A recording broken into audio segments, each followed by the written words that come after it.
Immigration में क्या होगा। तो ये आपको पता होगे तो आप इमिग्रेशन इजीली क्लियर कर लोगे। अगर आप वर्क वीजा पे नहीं आए हो, आप स्टूडेंट पे हो या डिपेंडेंट पे हो, तो आप ये बिल्कुल मत बोलना। तो स्टूडेंट से जो क्वेश्चन आंसर्स होते हैं वो भी मैं बता दूं। So hey people, welcome back to my YouTube channel. This is Arjun Sachdeva. किवे हो सारे। तो आज के ब्लॉग में हम बात करने वाले हैं इमिग्रेशन के बारे में। इमिग्रेशन बहुत बड़ा पहाड़ है, बहुत बड़ा नाम है और इसका काम भी बहुत बड़ा है। इमिग्रेशन का एक स्ट्रेस जो है ना, वो मेरे को लगता है कि सबसे बड़ा होता है। जब भी हम फाइल अप्लाई करते हैं, वीजा अप्लाई करते हैं, तो इमिग्रेशन जो है सबसे बड़ा रीजन होता है। बीच में एक बैरियर बोल लो या एक बहुत बड़ा स्पीड ब्रेकर बोल लो, ये क्रॉस करना बहुत डिफिकल्ट होता है। जब भी हम एज ए स्टूडेंट आते हैं या एज ए वर्क वीजा पे आते हैं या स्पाउस वीजा पे, डिपेंडेंट वीजा पे आते हैं, तो एक इमिग्रेशन जो है बीच में बहुत बड़ा एक इशू बनता है कि इमिग्रेशन में क्या होगा, इमिग्रेशन के कौन कौन से क्वेश्चन आंसर्स होंगे, इमिग्रेशन से हम कैसे निकलेंगे, इमिग्रेशन में हम कौन कौन से डॉक्यूमेंट्स कैरी करें, इमिग्रेशन का सबसे इजी वे क्या है उनको हैंडल करने का, वो हमारे से क्या पूछेंगे, कितना टाइम लगेगा। बहुत सी चीजें होती है जो हम ये सोच लेते हैं, हमारे माइंड में ऑटोमेटिकली रीजनरेट हो जाती हैं कि क्या होगा हमारे साथ इमिग्रेशन में, क्या हम इमिग्रेशन पास कर पाएंगे, क्या हम इमिग्रेशन से निकल पाएंगे, नेक्स्ट स्टेप हमारा क्या होगा। तो बहुत सारी क्वेरीज होती हैं इमिग्रेशन में। मेरे साथ क्या क्वेश्चन आंसर्स हुए थे, मैंने उनको कैसे हैंडल किया, इमिग्रेशन में कौन कौन से डॉक्यूमेंट्स देने हैं। तो आज इस वीडियो में हम पूरा डिस्कस करने वाले हैं कि इमिग्रेशन को कैसे क्लियर करें, इमिग्रेशन को कैसे पास करें। तो वीडियो को पूरा देखना, कुछ भी मिस मत करना, बिकॉज क्या पता जो आप मिस कर दो वही आपके इमिग्रेशन में क्वेश्चन आंसर्स पुट हो जाए।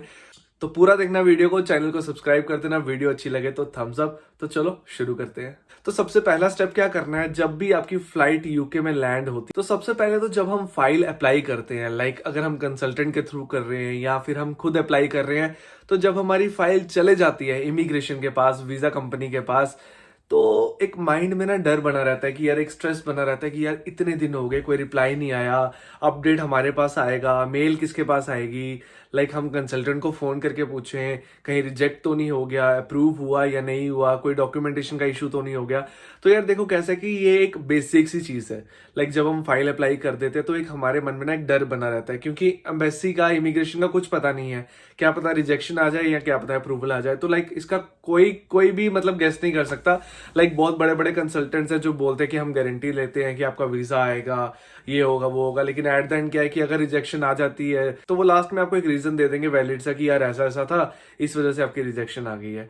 तो वो वाले प्रोसेस में तो आप कुछ नहीं कर सकते। आपके हाथ में है ही नहीं। मैंने जैसे कि बोल दिया कि वो आपके हाथ में नहीं है। आप चाहे एक्स्ट्रा पैसे दे दो, चाहे किसी की सिफारिश कर दो, लेकिन वो आपके हाथ में नहीं है। एम्बेसी का जो भी रिजल्ट आएगा वो तो आपका पासपोर्ट खोल के पता चलेगा या फिर जो मेल आईडी दी होगी वहां से पता चलेगा। तो पहली चीज तो ये है कि आप रिलैक्स हो जाओ, बहुत काम हो जाओ, बिकॉज क्या है कि इसमें आप डर से कुछ नहीं कर सकते, ये आपके हाथ में है ही नहीं। आप सोचो कि यार मैं जोर कर लूं, मैं पैसे भर दूं, मैं ये कर दूं वो कर दूं, वहां पे आपका कोई बस नहीं चलने वाला। तो इसलिए पहले तो रिलैक्स हो जाओ, लंबी सांस लो, खुश हो जाओ। आपने फाइल अप्लाई की है, आपका वीजा आएगा, आपका अप्रूवल आएगा। तो बस पहले तो best of luck, all the very best. जो भी स्टूडेंट आ रहे हैं, जो भी वर्क वीजा पे आ रहे हैं या जो भी स्पाउस वीजा, डिपेंडेंट वीजा पे आ रहे हैं, तो सबको बेस्ट ऑफ लक। जल्दी से आ जाओ, यूके के नजारे लो ठंडी ठंडी विंड के। तो जिस भी कंपनी के थ्रू आप अपना डॉक्यूमेंट्स या अपना पासपोर्ट कोरियर करते हो, उसी कंपनी के थ्रू आपको वो रिवर्ट बैक आता है, उसी कंपनी के थ्रू आपका पासपोर्ट बैक आएगा। उससे पहले आपको एक मेल आ जाती है। तो ये चीज क्लियर कोई नहीं करता है, मैं आपको बता रहा हूं कि एक मेल आ जाती है जिसमें आपका पहले ही पता चल जाता है कि आपका अप्रूवल है या रिजेक्शन है। तो वो जो मेल है, मोस्टली कंसल्टेंट क्या करते हैं, वो हाइड करके रखते हैं, वो बताते नहीं है। वो कहते हैं कि अभी आपका पासपोर्ट नहीं आया, पासपोर्ट आएगा, हम उसको ओपन करेंगे तो बताएंगे। लेकिन जो भी ईमेल आईडी वहां पे दी होती है उसमें मेल आ जाती है। तो यार अब आप यूके में अराइव कर गए, यूके में आपकी फ्लाइट लैंड हो गई, तो अब आपको एयरपोर्ट के बाहर आने देना या नहीं, ये डिसीजन होता है इमिग्रेशन का। इमिग्रेशन अगर आपके पासपोर्ट पे स्टैंप लगा देगी एंट्री की, तो आप आ जाओगे अपने एयरपोर्ट से बाहर। अगर स्टैंप नहीं लगी तो बेटा वहां से हो जाएगी बाय बाय टाटा। लेकिन ऐसा नहीं होता है, बहुत रेयर चांसेस होते हैं। बहुत ज्यादा रेयर चांसेस होते हैं, 100 200 400 500 केस में से एक केस होता है ऐसा जो खराब होता है, बाकी ऐसा नहीं होता। इमिग्रेशन भी चाहती है कि लोग आए। जब इतना प्रोसेस हो जाता है स्टार्टिंग का, तो फिर इमिग्रेशन भी रिजेक्शन नहीं करती। लेकिन हाँ, अगर सीरियसली आपका केस खराब है, आपके डॉक्यूमेंट्स कम है, या आप, सबसे बड़ी चीज मैं आपको बता रहा हूँ, आप किसी भी वीजा के थ्रू हो, स्पाउस वीजा, स्टूडेंट वीजा या फिर वर्क वीजा, आपका कॉन्फिडेंस आपको हमेशा आगे लेकर ही जाता है। तो हमेशा अपना कॉन्फिडेंस स्ट्रांग रखो, स्टेबल रखो और खुद को इतना प्रिपेयर करके रखो कि यार कुछ भी होगा, कोई खा तो नहीं लेगा आपको, मार तो नहीं देगा जान से। तो बस फिर आप कॉन्फिडेंट रहो और आगे चलते जाओ। तो सबसे पहला स्टेप क्या करना है, जब भी आपकी फ्लाइट यूके में लैंड होती है, किसी भी एयरपोर्ट पे हो, चाहे बर्मिंघम पे हो, चाहे हीथ्रो पे हो, कहीं भी हो, आपने सबसे पहला काम क्या करना है, आपने फ्लाइट से जल्दी निकलना है। उसका रीजन ये है कि जब अगर हम लेट निकलते हैं, स्लो स्लो जाते हैं, तो इमिग्रेशन पे ऑलरेडी बहुत लंबी क्यूज हो जाती है। और जब कोई बंदा यार किसी को ऑलरेडी फेस कर रहा है ना, 2 लोग, 4 लोग, 10 लोगों को फेस कर लेता है ना, तो उसका एक माइंड अलग सा बिहेव करने लग पड़ता है। तो अगर आप स्टार्टिंग में पहुंच जाते हो लाइन में, तो बंदा स्टार्टिंग में इतने क्वेश्चंस नहीं करता। एक तो स्टार्टिंग में जब फ्लाइट आपकी लैंड हुई, इमिग्रेशन ऑफिसर अभी आया होता है, तो वो एक मूड थोड़ा रिफ्रेशिंग रहता है। तो इसलिए ट्राई करो कि जब भी आप एयरपोर्ट पे फ्लाइट आपकी लैंड हो, सबसे पहले आप बाहर निकलो। अब मेरी बार क्या हुआ था, जब मेरी फ्लाइट लैंड हुई और मैंने जल्दी से अपना कैबिन से बैग निकाला और मैं भागा बाहर की तरफ। लोग मेरे को देख रहे इसको क्या हो गया, बट वो मेरे को पता था कि मेरे को कैसे निकलना है, आगे क्या करना है। तो मैंने बैग लिया, जल्दी जल्दी जाके इमिग्रेशन की लाइन में लग गया। अब इमिग्रेशन की लाइन में लग के यहाँ पे एक और चीज थी कि जिनके पास ब्रिटिश पासपोर्ट था, जिनके पास इंग्लैंड का, यूके का पासपोर्ट था, उनको उन्होंने डायरेक्टली एक क्यू दे दी थी, जो वो डायरेक्टली इमिग्रेशन ऑफिसर के पास जा रही थी। तो जो लोग इंडिया से थे या जिनके पास कोई और पासपोर्ट था, उनको एक लंबी सी क्यू से घूम के आना था। तो जानी क्यू एक ही जगह पे थी, मतलब आगे जाके इमिग्रेशन ऑफिसर के पास ही थी, लेकिन उनका बेनिफिट ये था ब्रिटिशर पासपोर्ट वालों का, तो वो डायरेक्टली क्यू के आगे पहुंच जाते थे। तो जब मैं निकला, मेरे आगे हार्डली 2-3 लोग थे, मैं भाग भाग के आगे निकला। तो सबसे आगे जब मैं पहुंच गया, तो वहां से मेरे को सामने से आवाज आई कि यस नेक्स्ट प्लीज। तो मैं आगे चला गया एंड मैंने अपनी साइड से उनको पासपोर्ट दिया अपना। एंड पासपोर्ट सबसे बड़ी चीज ओपन करके देना, पासपोर्ट दिया ओपन करके। एंड मैंने खुद से उनको अप्रोच किया, मैं hi sir, good morning, how are you. तो मतलब एक बात करने का वे बना दिया, एक मतलब कॉन्फिडेंट वे में उनसे बात की। तो उन्होंने मेरे से जो उनकी बेसिक क्वेरीज थी, उन्होंने मेरे से ये पूछा कि आप कौन सी कंपनी के लिए आए हो, आपका कौन सा वीजा है, आपको कौन सी कंपनी ने वीजा दिया है, कितनी देर का है, आपकी कंपनी कहाँ पे है, वहां पे कैसा काम होता है। तो ये 3-4 क्वेश्चन उन्होंने किए मेरे से बस, और कुछ नहीं पूछा कि आपका एक्सपीरियंस क्या था, आप कितना पढ़े हो, क्या करते हो, कुछ नहीं पूछा। सिर्फ कंपनी के बारे में पूछा कि मैं कहाँ जा रहा हूँ, क्या करूंगा, दैट्स इट। तो उन्होंने वैसे ही मेरे पासपोर्ट पे स्टैंप लगाई और बोला वेलकम टू यूके। मैं अंदर आ गया भाई। वहां से फिर आप अपना बैग लो और ऐश करो, नजारे लो। अब मैं बता दूं कि यार जो लोग स्टूडेंट वीजा पे आते हैं, बिकॉज मेरे काफी फ्रेंड्स हैं जो स्टूडेंट वीजा पे आए हैं, तो मैंने उनसे भी ये चीज डिस्कस की कि यार उनसे क्या क्वेश्चन आंसर्स हुए थे। तो स्टूडेंट से जो क्वेश्चन आंसर्स होते हैं वो भी मैं बता दूं कि जब मेरा फ्रेंड आया था, लास्ट ईयर आया था वो, तो उससे क्वेश्चन आंसर्स हुए जब वो पहुंचा क्यू में। तो सबसे पहले तो उन्होंने पूछा कि आप कौन सी यूनिवर्सिटी के लिए आए हो, कौन सी यूनिवर्सिटी में आपने स्टडी करना है। तो उसकी यूनिवर्सिटी का उसने नाम बताया, कौन सा कोर्स है, तो उसने कोर्स का नाम बताया। फिर उन्होंने थर्ड क्वेश्चन किया था कि आपके कौन कौन से मॉड्यूल्स हैं। तो मॉड्यूल्स भी वो याद करके आया था, इंटेलिजेंट बंदा था। तो मॉड्यूल्स पूछे उससे कि कौन कौन से मॉड्यूल्स है, उसने वो बताए। देन उन्होंने लास्ट क्वेश्चन उससे किया था कि आपकी यूनिवर्सिटी यहाँ पे, आप कहाँ रह रहे हो, आप कहाँ जाके रहोगे, अभी यहाँ से कहाँ जा रहे हो एयरपोर्ट के बाद। तो उसने बोला कि मेरा फ्रेंड है, मैं उसके पास जा रहा हूँ, अभी 2 दिन के लिए मैं वहां पे रहूंगा, उसके बाद मैं अपनी यूनिवर्सिटी के कैंपस में शिफ्ट कर जाऊंगा। तो उन्होंने उसको भी इन कर दिया, उसके पासपोर्ट पे भी स्टैंप लगा दी। अब यही सेम चीज एक और मेरे फ्रेंड के साथ हुई, उससे भी मैंने पूछा, तो उसका एक्सपीरियंस भी मैं आपको बता दूं। तो उसने क्या किया हुआ था, उसने आने से पहले ना 3-4 दिन की ना होटल बुकिंग्स की हुई थी। तो उसकी यूनिवर्सिटी थी आई गेस वेल्स वाली साइड कहीं पे थी, वरेक्सम यूनिवर्सिटी या कुछ और कोई तो थी। तो बट वो बर्मिंघम से दूर थी, तो उसकी जो फ्लाइट लैंड हो रही थी वो बर्मिंघम एयरपोर्ट पे हो रही थी।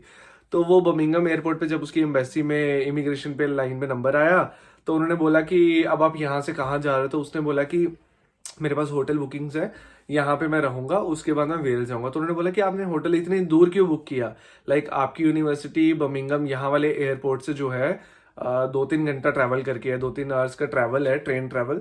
तो आपने इतनी दूर का होटल क्यों लिया। उसने बोला कि मेरे को, अभी तो मैं नया हूँ, मेरे को यहाँ का कुछ पता नहीं है, तो मैंने ये सोचा कि मैं यहाँ पे बाहर निकल के एयरपोर्ट से अपनी कैब करके डायरेक्टली इस होटल में चले जाऊंगा, फिर वहां बैठ के थोड़ा रिलैक्स होके, चिल एंड फ्रेश होके, उसके बाद मैं वहां से कैब करूंगा, मतलब 1 आधे दिन के बाद। तब तक वहां पे मैं देख लूंगा कि कैसे ट्रैवल करते हैं, कैसे आते जाते हैं। तो फिर मैं वहां से कैब करके जाऊंगा, मेरे पास 3 दिन की बुकिंग है, 3 दिन में मैं वहां जाऊंगा अपनी यूनिवर्सिटी की साइड। या तो वहां पे मैं कैंपस देखूंगा यूनिवर्सिटी का, या फिर मैं वहां पे शेयरिंग पे हाउस सर्च करूंगा। तो मैंने ऑलरेडी सर्च किया हुआ है, तो ये उसके स्क्रीनशॉट्स है, उसने अपने फोन में स्क्रीनशॉट्स रखे हुए थे जो भी ऐप के थ्रू उसने सर्च किया था। अब जिन लोगों को नहीं पता कि ये रूम्स वगैरह कैसे सर्च करे, तो मैंने इस पे भी वीडियो बनाई थी, वो आप जाके चेकआउट कर लो, यहाँ पे आ रहा होगा लिंक कहीं पे। तो वो भी चेकआउट कर लो। तो वहां से उसने उसके स्क्रीनशॉट दिखा दे कि ये मैंने सर्च की है, ये रूम्स मैंने सर्च किया, मैंने जाके फिजिकली वहां पे देखना है कि रूम कैसा है, कितना रेंट है, क्या है। हालांकि ये तो पता ही होता है कितना रेंट है, लेकिन रूम किस लोकेशन पे है, कैसा है इंटीरियर, तो सब चीजें। तो उन्होंने उसको भी कोई ज्यादा क्वेश्चन आंसर्स नहीं किए, कुछ नहीं पूछा। अब जो आते हैं स्पाउस वीजा पे, डिपेंडेंट वीजा पे, उनके माइंड में भी डर होता है कि यार हम तो स्पाउस वीजा पे है, हमारे तो इंग्लिश भी इतनी स्ट्रांग नहीं है, लाइक अगर हमारे से कुछ पूछ लिया तो क्या करेंगे। मतलब जो स्पाउस वीजा पे आते हैं वो अपनी वाइफ के बेसिस पे आते हैं, तो वाइफ ऑब्वियसली जो आ रही है उन्होंने आइल्स किया होगा या फिर जो भी होगा आगे स्टडी करनी होगी, तो वो पढ़ सकते हैं, बोल सकते हैं, इंग्लिश में जवाब दे सकते हैं। अब जो आते हैं नॉर्मली लाइक डिपेंडेंट वीजा पे, उनकी इंग्लिश उतनी स्ट्रांग नहीं होती है। अब वो बंदा सोचता है कि यार कहीं मेरे से कुछ पूछ लिया, मैं नहीं बोल पाया तो क्या करूंगा। तो यार सबसे बड़ी चीज मैं आपको बता दूं, आपको पोस्ट कोड याद रखने हैं। आप कहाँ जा रहे हो, आपकी यूनिवर्सिटी कहाँ है, आपका काम कहाँ है, कुछ भी आपने बताना है तो उसके लिए सबसे मेन चीज आपको पूछी जाएगी पोस्ट कोड, सबसे मेन। तो पोस्ट कोड आपने याद रखना है। आप कहाँ जा रहे हो, आपका कोई फ्रेंड आ रहा है उसका भी पोस्ट कोड, आपकी यूनिवर्सिटी कहाँ है उसका पोस्ट कोड, या आप कहीं काम के लिए जा रहे हो, वर्क वीजा पे आए हो उसका पोस्ट कोड, या फिर आपका होटल कहाँ है उसका भी पोस्ट कोड। तो यहाँ पे एड्रेस जो है पोस्ट कोड से ही जाने जाते हैं।